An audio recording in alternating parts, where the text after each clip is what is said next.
Okay, let's talk eating out, going out on dates, even vacation and travel. I would kind of put under this category because it's something I get emails about often and usually goes something like this. Hey, Amy, I have a couple of scheduled trips to restaurants in the next 2 weeks. One is to a fondue restaurant, and the other is for an all you can eat brunch. How do you try to eat as close to your plan as possible? Do you skip the meal before so you can try to not go over calories? Are you able to try to eat things that are close to macros of your meal you're replacing? I feel like I gotta tighten up. But I know that with these planned outings, I need to attack them the best way possible. So like I said, this is a common question, and I want to kind of break this down in a couple ways. And that is one, you need to accept that unless you are packing a meal or you're going to take your food scale and weigh out, your food there, you're never going to be 100% on plan. You can't control a lot of those things at restaurants. And so you kind of just need to accept that off the bat. Now, there is a big difference though between being like off plan and behaviorally off plan. Okay. Behavior off plan is accepting it, choosing, hey, I'm going to be off here. And that can go two ways. But the other way of just being off plan is caving. Okay. And that's the one thing we don't want, because when we cave, we're not in control of the decisions that we're making. We're making that decision in the moment. Okay. So this person that already emailed me, she's already got the right attitude in. Okay. I know I need to plan ahead. So what do I need to do here? So as I said, you got to first accept that unless you pack a meal or weigh the food, you're not going to be 100% on plan.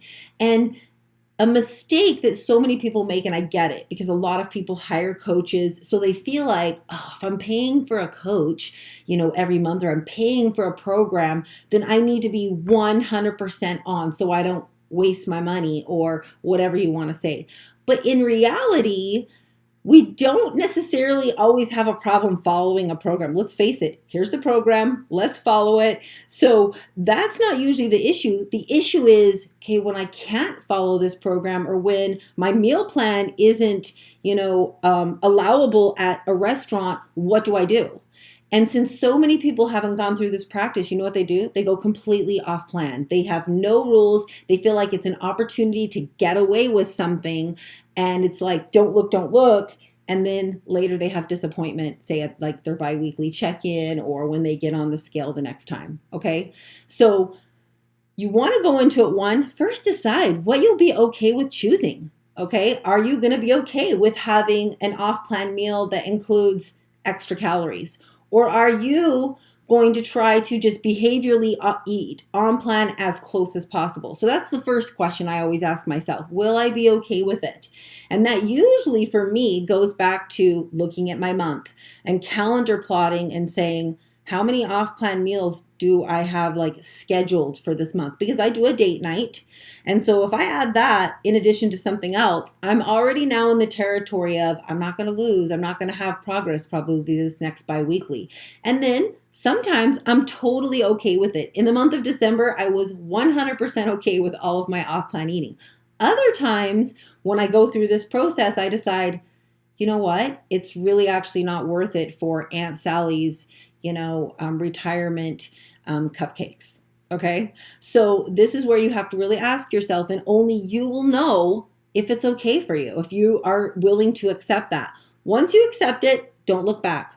Don't be upset now in like 2 weeks when maybe you have just maintained. Remind yourself that you chose this and this is part of behaviorally living this way, because again, we're not going to be perfect. Okay.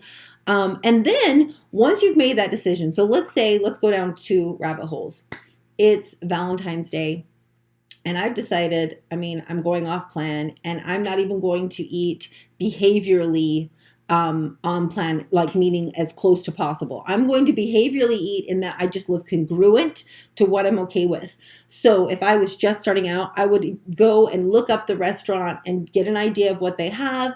And even if it was going to be completely off plan, like cheesecake and burger, I'm still going to go through the process of planning it and again, seeing what I'm going to be okay with. And I'm a big believer in making some food rules, because remember that outside of the rare occasion, you're never going to want to go out to eat and order, say, apps, dinner, and dessert and drinks. Shouldn't be happening, not healthy. You will definitely gain all that weight back that you've worked so hard to take off, because that behaviorally is not congruent with someone that's going to maintain and stay in killer shape. Okay. So once you accept that, it's more about you pick your poison, which one is more worth it to me? Well, I would rather say share the dessert or have a dessert versus having like drinks or apps. Or maybe at some place they've got like special bread I like, so that's going to be the thing I choose.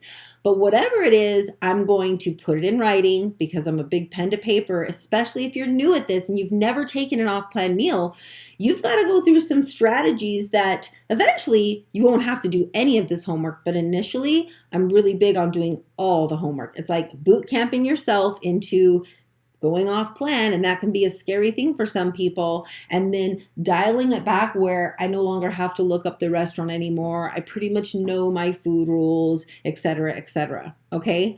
Now, the question here, she said, do I skip the meal before so I can not try to go over calories? This is such a tricky one, guys, because while there are coaches out there that will tell you, hey, mathematically, you can, if it fits your macros, right, you can macro it in. I don't do that, because I find that once you become the math masturbator, you're just constantly figuring out how you can combine from other places and not really listening to yourself and feeling the hunger, knowing what that should feel like, and kind of like letting that start to be a big factor here. So let me give you an example. When we were out in Vegas, I had decided I was going to combine meals for dinner. So I had 5 meals. So I was actually going to take 3 and 4 and combine. It was my afternoon snack and dinner, all for dinner. Okay. And then I still have a meal after that. And my rule of thumb is, if I should be hungry to eat that last shake or whatever after dinner. If not, I've ate too much at dinner. Okay. I've had too heavy of a meal if I can't 3 hours later have like my final meal for the night. But this night, going into the dinner, I decided to combine meals. But keep in mind, we weren't eating until 7 o'clock at night, and I had not ate since like 12 o'clock lunch, okay? So I get there, and I did stay on plan. I fought it, and I stayed there. But you know what? It was a struggle, because I was very, very hungry from not having anything prior, and all I thought about the entire night was food. Was what I couldn't have. I was hungry, and I did it, but I was miserable. So I made sure I journaled that and I was aware of it, so that next time I was like, all right, I'm not going to like combine and total up the math, but I do know I got to have a little something, at least an hour, hour and a half prior to dinner, to hold me over. So while I didn't, again, check the math, I knew that having some protein prior to going would be the best for me. So since we were out of town, stopped by a grocery store, got 100 grams of some, premium boar's head turkey breast, and ate that like right before we were leaving for the restaurant the next night. And I realized, okay, this is the good balance here. I had a little bit to hold me over. I'm not starving. I didn't eat that entire meal. I can kind of offset it behaviorally. Remember, I'm not counting here. I'm really trying to pay attention to hunger levels and all of that, and then how to win with that. Okay. So you don't want to combine them mathematically, in my opinion. I really do believe that if you want to have the long-term lasting fat results, where I've not put the weight back on in the 15 years, the key has been not because of my diet anymore. It's because I've learned how to live on this side of things. I've learned to behaviorally make this the game of, I can't have it all. I've still got to make decisions every day that push me towards the bigger goal of keeping the results. So as you go out this weekend, maybe for Valentine's Day or, out to dinner, go through this process of asking yourself, hey, what am I willing to accept here? Will I be upset if a week from now, when I get on the scale to do an assessment, I didn't make progress? Or am I willing to, because you know what? This is a lifestyle for me, and this one is worth it. Ask yourself that.